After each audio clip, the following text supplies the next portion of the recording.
Hello students, कैसे हो आप लोग।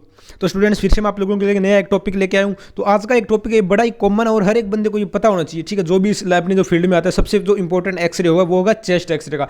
कोई भी डिपार्टमेंट हो, कुछ भी हो, लगभग अपने को क्या होगा, अपने को चेस्ट एक्सरे तो करना आना चाहिए, ठीक है। तो अगर चेस्ट एक्सरे की बात करें तो अभी अपन वीडियो को स्टार्ट करेंगे। वीडियो में अपन सारी चीज़ सीखेंगे, चेस्ट एक्सरे किस तरह करने हैं, किस कंडीशन उसमें करते हैं, क्या क्या फैक्टर रहेगा, क्या टेक्निक रहेगी। तो ठीक है, सारी चीज़ें आप इसमें डिटेल से पढ़ेंगे। तो चलिए गाइस, जब भी बात करें चेस्ट की, तो चेस्ट क्या है। तो चेस्ट कुछ इस तरह से दिखेगी अपनी गाइस, ठीक है। बोल सकते हो अंदर से देखेंगे तो ये हो गया। इसी चेस्ट के अंदर अपने को क्या दिख रहा है, डायफ्राम है, हार्ट हो गया, लंग्स दिख रहे हैं, ठीक है। मेडिस्टम बोल सकते हो, ये हार्ट वाला रीजन हो गया, फिर ये ओर्टा हो गई, वेना कैवा हो गई। तो ये चीज़ें यहीं से निकल रही है, सारा काम यहीं हो रहा है, ठीक है। ये अपना जो टोटल है जो लंग्स वाला रीजन हो गया, ठीक। चेस्ट बोल सकते हो, ये चेस्ट के अंदर जो सारा चीज़ हो रही है, यहाँ ये रिब केज भी इसी के अंदर हो गया, ये रीजन है, ठीक है। अगर बात करें तो चेस्ट क्या है, chest is a area of origin for many body systems, जिसके अंदर क्या क्या गाइज, एक हार्ट आता है अपना, ईसोफेगस हो गई, लंग्स, ट्रेकिया, थोरेसिक, डायफ्राम, ये चीज़ अपने किस में आती है, चेस्ट के अंदर, ठीक है। और साथ साथ में एक बात और बताऊंगा, जो सर्कुलेटरी सिस्टम में जो लगभग काम होता है ना वो यही होता है, ठीक है। लंग्स भी यही हो गए और साथ साथ में क्या हो गया, जो कार्डियक बोल सकते हो, हार्ट भी यही हो गया। दोनों पंपिंग वगैरह का जो फिल्ट्रेशन का काम है वो यही हो गया, ठीक है। वो बॉडी तक पहुंच जाता है, वो इनके ये ओर्टा, वेना कैवा जो भी है ये चीज़ हो गई उनकी, ठीक है। अगर लंग्स की बात करें तो गाइस, अगर सिर्फ अपने को सिर्फ चेस्ट एक्सरे की बात करें तो उसमें मेनली अपन लंग्स रीजन ही देखते हैं ना, बाकी चीज़ तो अपने को साथ में दिखेगी, लेकिन मेन फोकस अपना लंग्स पे होगा। तो ये देखिएगा, सबसे पॉइंट तो ये कह रहा है कि radiographic examination of lung is done for variety of medical conditions including primary lung disease and pulmonary effect of disease in other organ system. इसमें बात कर रहे हैं, सबसे पहले क्या करेंगे, कोई मेडिकल कंडीशन हो गई, उसमें जैसे कोई लंग का डिजीज है या फिर कोई पल्मोनरी इफेक्ट है या फिर बोल सकते हो कोई और डिजीज है, तो उस केस में क्या करेंगे आप, लंग्स का बोल सकते हो चेस्ट जो पीए जो भी एक्सरे आप चेस्ट एपी वो करेंगे, ठीक है। उसके बाद ये पॉइंट कह रहा है कि the choice of the erector, ये सिंपल सी बात मैं बता देता हूँ, इसमें ये बात कर रही है पेशेंट पे डिपेंड करता है, आप स्टैंडिंग में करेंगे या फिर टेबल पे करेंगे, ठीक है। पेशेंट क्या कोई स्टेबल है नहीं, उस चीज़ पे अपने को डिपेंड करता है। पेशेंट खड़ा नहीं हो सकता तो उसका क्या करें, टेबल पे अपने को करना पड़ेगा। जो खड़ा हो सकता है उसका, ठीक है। और ये एपीपी है वो, ये सारी चीज़ अपने को धीरे धीरे अपन इस फील्ड में काम करेंगे ना, अपने को धीरे धीरे नॉलेज हो जाएगी। या फिर अपना जो डॉक्टर है वो चेस्ट पीए, एपी, चेस्ट इरेक्ट जो भी अपन सुपाइन देगा, जो सारा कुछ लिख के देगा, ठीक है। और अगर बात करें image are acquired normally on arrested deep inspiration, तो बोल सकते हो सांस रुकवा के अपने को ये एक्सपोज करना है, हमेशा याद रखना है चेस्ट के अंदर ये हमेशा सांस रुकवा के करना होगा ये एक्सरे, ठीक है। उसी तरह अगर बात करें तो किस किस केस में कोई ब्रीथिंग डिफिकल्टीज हो रही है, उस केस में अपन ये चेस्ट एक्सरे करेंगे। पेशेंट को फीवर है, चेस्ट पेन हो गया, कोई इंजरी है या फिर कोई उसको खांसी वगैरह है, ठीक है। और ट्रॉमा के केसेज हो गए नॉर्मली, उन केसेज में तो अपन करेंगे, लेकिन मेन इंपॉर्टेंस ये हो गया गाइस, ठीक है। और साथ साथ में कुछ जो डिजीज़ है बोल सकते हो, कुछ इलियर कंडीशन है, उन वो कंडीशन हो गई, मेनली हो कोई निमोनिया हो गया, उस केस में चेस्ट एक्सरे करेंगे अपन।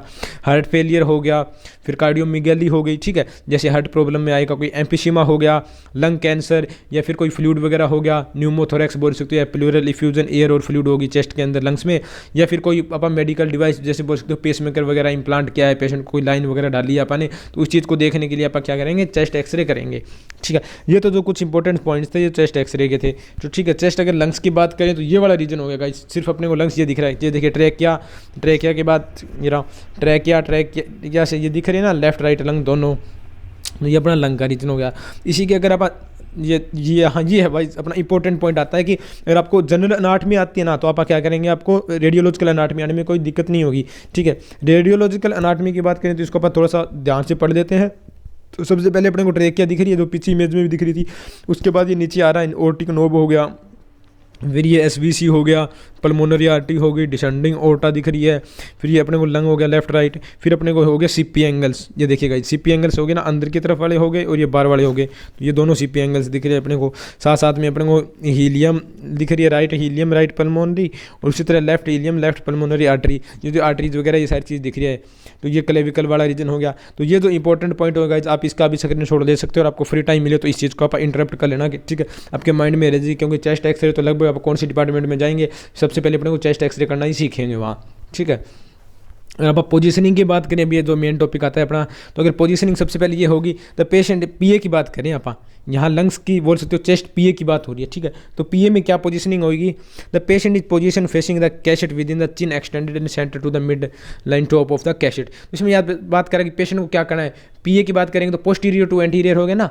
अगर सिंपल सी बात करें तो अपन को रेडिएशन देनी है पीछे से आगे, अगर एपी होगा एंटीरियर पोस्टीरियर तो आगे से पीछे। मैं आपको सिंपल टर्म बता देता हूँ, बोल सकते हो एक ट्रिक होगी, पीछे से आगे पीए दे रहे हैं आप। पीए में क्या करेंगे, पेशेंट को कैसेट के पास खड़ा कर देंगे और उसके जो कैसेट के सामने होगा पेशेंट, ठीक है, उसके जो चेस्ट होगी वो कैसेट के बिल्कुल टच में होगी पीए में, और उसके बाद उसकी चिन्ह उसकी ठोड़ी को पकड़ के आप ऊपर करेंगे। कैसेट के बीच में एक सांचा होगा या फिर एक पॉइंट होगा जहाँ बिल्कुल सेंटर के अंदर, उसके ऊपर अपने पेशेंट की चिन्ह को रख देना है, ठीक है। जिससे क्या होगा, अपना चिन्ह ऊपर होगी और ये नीचे वाला रीजन होगा बिल्कुल परफेक्ट दिख जाएगा, ठीक है। उसके बाद ये कह रहा है कि the feet are placed apart so that the patient is able to remain steady. और पेशेंट के पाँव को भी अपने को एडजस्ट करना, ये नहीं है कि एक पाँव टेढ़ा है मेरा इस तरह सीधा नीचे से खड़ा है, तो आपको दोनों पाँव को बराबर करके बिल्कुल स्टैंडिंग इरेक्ट पोजीशन में होना चाहिए, बिल्कुल सीधा खड़ा होना चाहिए पेशेंट, ठीक है। उसके बाद अपने को क्या करना है, ये बात कह रहा है कि पेशेंट के शोल्डर्स है। अभी पेशेंट को क्या किया है अपने, कैसेट के पास ले गए, बिल्कुल उसकी चिन्ह को लगा दी, पाँव भी एडजस्ट हो गए, सीधे कर दिया अपने। उसके भी शोल्डर्स को पकड़ के आप आगे की तरफ कर देंगे, ठीक। उससे क्या होगा, अपना स्कैपुला निकल जाएगी बिल्कुल, ठीक है। और साथ में आप क्या करेंगे, आगे करने के बाद शोल्डर को अपन नीचे की तरफ धकेल देंगे, ठीक है। ये नहीं कि पेशेंट का ऊपर की तरफ कर दिया तो उसमें स्कैपुला में अपने को क्या होगा, ये आगे पीछे हो जाएगी, तो उसमें क्या होगा, अपना लंग फील्ड प्रॉपर नहीं दिखेगा। तो पेशेंट के हाथ को भी क्या करना है, अपने को आगे कर देना है। आगे करने के बाद उसके पीछे ले जाएंगे अपन हाथ को, वो भी नेक्स्ट पॉइंट बताऊंगा किस तरह ले जाना है अपने को। और इसके बाद ये कह रहा है कि this is achieve by placing the dorsal aspect of hand behind below hips with elbow brought forward and by lowing arm to encircle the patient cassette. तो इसमें ये बात करेगा, जब अपने को अभी क्या करेंगे, पेशेंट को क्या किया, सीधा खड़ा किया, ठोडी रख दी, चिन बोलते हैं इसको। ये होने के बाद उसके शोल्डर को क्या करेंगे, उसके हाथ को पकड़ के आगे की तरफ कर देंगे। आगे तरफ करने के बाद शोल्डर को नीचे कर देंगे। नीचे करने के बाद उस पेशेंट के हाथ नीचे आ गए ना, तो उन हाथ को पकड़ के जो अपना पोस्टीरियर साइड है, बोल सकते हो डोर्सल साइड है, वो क्या करेंगे, अपने हिप्स पे रख देंगे, पेशेंट के हिप्स पे, ठीक है। और पेशेंट के हिप रखने के बाद आप कुछ इस तरह पोजीशनिंग बन जाएगी। आप अभी आप अपने हाथ को जो अपना हथेली की दूसरी साइड है ना, डोर्सल साइड, इसको अपने हिप्स पे रखे देखो, तो कुछ इस तरह से पोजीशनिंग बन जाएगी। और शोल्डर को आप पकड़िए थोड़ा नीचे की तरफ कर देंगे, तो बिल्कुल अपने को परफेक्ट इमेज आएगी, ठीक है गाइस। और अगर कई बार अगर जरूरत पड़े तो आप क्या करेंगे, आप जो कैसेट है वो उसके बाहर से भी पकड़वा देंगे पेशेंट को। कई बार क्या वो पीछे नहीं कर सकता हाथ, तो आगे की तरफ पकड़ा देंगे, ठीक है। मेन बात ये है, अपने को लंग फील्ड बिल्कुल प्रॉपर क्लियर विजिबल होना चाहिए इसके अंदर। अगर डायरेक्शन की बात करें तो ये लगभग अपनी डायरेक्शन होगी गाइस एर्थ थोरेसिक वर्टेब्रे पे। तो एर्थ थोरेसिक वर्टेब्रे पे होगी तो लगभग अपना रीजन आएगा स्कैपुला के मिड ऑफ तक आ जाएगा अपना। नॉर्मली बात करें तो लगभग स्कैपुला के मिड ऑफ से थोड़ा ऊपर तक चला जाएगा, ठीक है। ठीक है, ज़्यादा फर्क नहीं पड़ेगा, थोड़ा बहुत ऊपर नीचे हो सकता है, लेकिन लगभग अपना स्कैपुला के मिड ऑफ तक आएगा अपने सेंटरिंग, ठीक है। इस रीजन में अपना चेस्ट वाला हो गया ना, ये हो गया। उसके बाद अपना अभी बात कर रहा है कि exposure made on full normal inspiration. तो पेशेंट को सांस रुकवा के एक्सपोज करना है। एक चीज़ याद रखना, अगर पेशेंट ने सांस नहीं रोका है तो न्यूमोथोरक्स वगैरह कोई पेशेंट हो तो अपने को क्लियर विजिबल नहीं होगी एयर वगैरह का, ठीक है। तो उसमें क्या होगा, पेशेंट हिला हुला आएगा, तो इस चीज़ को अपने को अवॉइड करना है। अगर वहीं एक्सपोजर की बात करें तो 20 mAs और 60 kVp पे बिल्कुल परफेक्ट एक्सरे आएगा, जो बोल सकते हो ये लिख के ले सकते हो, आपको बिल्कुल परफेक्ट इमेज आएगी गाइस, ठीक है, इस जो फैक्टर पे। उसके बाद अगर इमेज में क्या दिखेगा, तो इसके अंदर सबसे पहले दिख रहा है full lung field with scapula projected laterally away from the lung field. तो अपन पेशेंट का क्या किया था, शोल्डर पकड़ के दूर किए थे ना हाथ से, जो अपने बॉडी से क्योंकि दूर करे तो उससे क्या होगा, अपने जो स्कैपुला साइड हो जाएगी। स्कैपुला साइड होने के बाद अपने को फर्स्ट पॉइंट ये होगा कि पूरा लंग फील्ड क्लियर विजिबल होना चाहिए, ठीक है। उसके बाद दूसरा पॉइंट ये कह रहा है कि क्लेविकल होगी अपनी, क्लेविकल दोनों क्लेविकल क्या होगी, सिमेट्रिकल और इक्विडिस्टेंस होनी चाहिए दोनों, ठीक है। ये नहीं कि एक क्लेविकल टेढ़ी है, एक ऊंची होगी एक नीची होगी, तो उसमें क्या होगा, अपनी एंगल आ जाएगा, तो लगभग ओब्लिक भी हो सकता है वो अपना एक्सरे, ये चीज़ याद रखना। उसके बाद द लंग्स वेल इन्फ्लेटेड, और पेशेंट को लगभग इन्फ्लेटेड का मतलब ये हो गया कि बिल्कुल विजिबल होना चाहिए। तो ये इन्फ्लेट में क्या क्या चीज़ दिखेगी अपने को, या फिर एंटीरियर बात करें, पोस्टीरियर बात करें तो अपने को 10 रिब्स दिखेगी, और अगर एंटीरियर की बात करें तो अपने को 6 रिब उस चीज़ के अंदर जो एक्सरे उसके अंदर अपने को दिखनी चाहिए। उसके बाद अपने को सीपी एंगल्स और डायफ्राम बिल्कुल परफेक्ट दिखनी चाहिए गाइस, ठीक है। सीपी एंगल हमेशा याद रखना, कोस्टोफ्रेनिक एंगल्स। अगर सीपी एंगल्स में अपने को कुछ ना कुछ, अगर सीपी एंगल्स नहीं दिख रही है पेशेंट के, बिल्कुल वाइट दिख रही है, तो उस केस में अपने को आंख बंद कर कह सकते हैं कि पेशेंट को प्लूरल इफ्यूजन है, मतलब उसके अंदर फ्लूइड भरा पड़ा है, ठीक है। ये चीज़ याद रखना गाइस।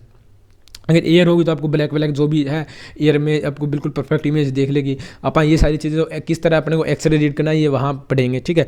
उसके बाद अपने को मीडियस्टेनम और हार्ट का जो बोल सकते हो पॉइंट है, जो सेंटर है, वो बिल्कुल परफेक्ट दिखना चाहिए, ठीक है। ये नहीं कि थोड़ा बहुत अगर बड़ा बूढ़ा हो गया तो ये किस चीज़ पर डिपेंड करता है, अपना टेक्नीशियन पर डिपेंड करता है। आप सेंटरिंग कितनी लेंगे, लगभग अपनी 6 फीट का डिस्टेंस होना चाहिए।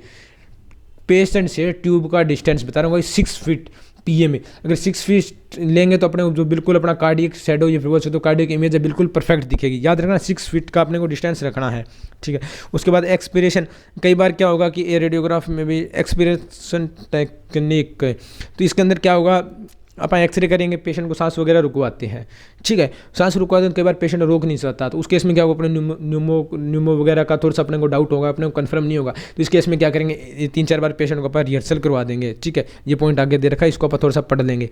उसके बाद क्या करा है कि स्कैपुला क्या होती है, कई बार यही जो मेन पॉइंट आ रहा है ना स्कैपुला वाला, तो स्कैपुला क्या करती है, कई बार पेशेंट इस तरह होगा कि स्टेबल नहीं है वो, तो अपने हाथ को पीछे की तरफ कर नहीं सकता, तो उस केस में क्या करेंगे, आप जो कैसेट को बिल्कुल अपनी वर्टिकल बक्की है कैसेट के पीछे की तरफ उसके हाथ ले जाएंगे, उसको जैसे बोल सकते हो आप पकड़ा देंगे, उसको हक करवा देंगे कैसेट के, सिंपल सी बात करते हैं आप, या फिर ठीक है ये हो गया। तो उससे क्या होगा, अपनी परफेक्ट इमेज आ जाएगी, इन सर्कल द कैसेट, ये बात कर रहा है, ठीक है। उसको हक करवा देंगे ना कैसेट को, दोनों के हाथ अंदर चले जाएंगे और शोल्डर को अपन नीचे की तरफ कर देंगे, ठीक है।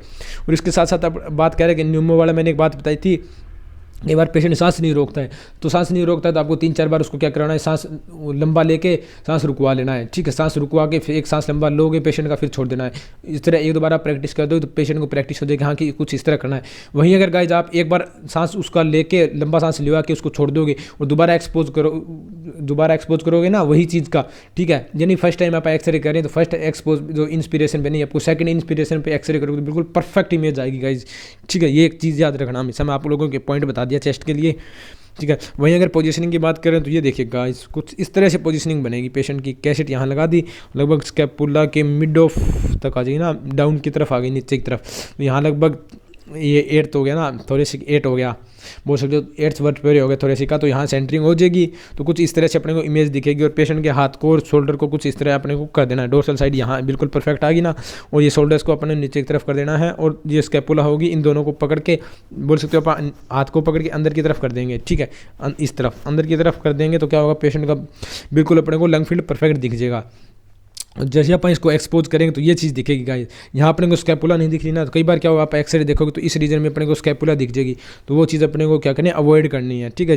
अगर सीपी एंगल बात करें तो ये रहा बिल्कुल सीपी एंगल्स, ये होगी यहाँ वाली सीपी एंगल्स बिल्कुल परफेक्ट दिख रही है, ठीक है। तो ये पेशेंट का ये जो नॉर्मल एक्सरे है बोल सकते हो आप, ठीक है। और साथ साथ में अगर बात करें क्लेविकल बिल्कुल बराबर दिख रही है दोनों तरफ है ना, तो ये चीज़ अपने को ध्यान रखनी होती है चेस्ट एक्सरे के अंदर। तो गाइज आज का तो ये टॉपिक था, अगर आपको वीडियो अच्छी लगी तो चैनल को सब्सक्राइब करें, साथ साथ बेल आइकन भी दबा देना, और अगर इस वीडियो को लाइक करके कोई भी आपको क्वेरी है तो आप क्वेरी में क्वेश्चन ये कमेंट सेक्शन में क्वेश्चन पूछ सकते हो, मैं आपका जल्द से जल्द रिप्लाई करूंगा। Okay, thank you guys, have a nice day.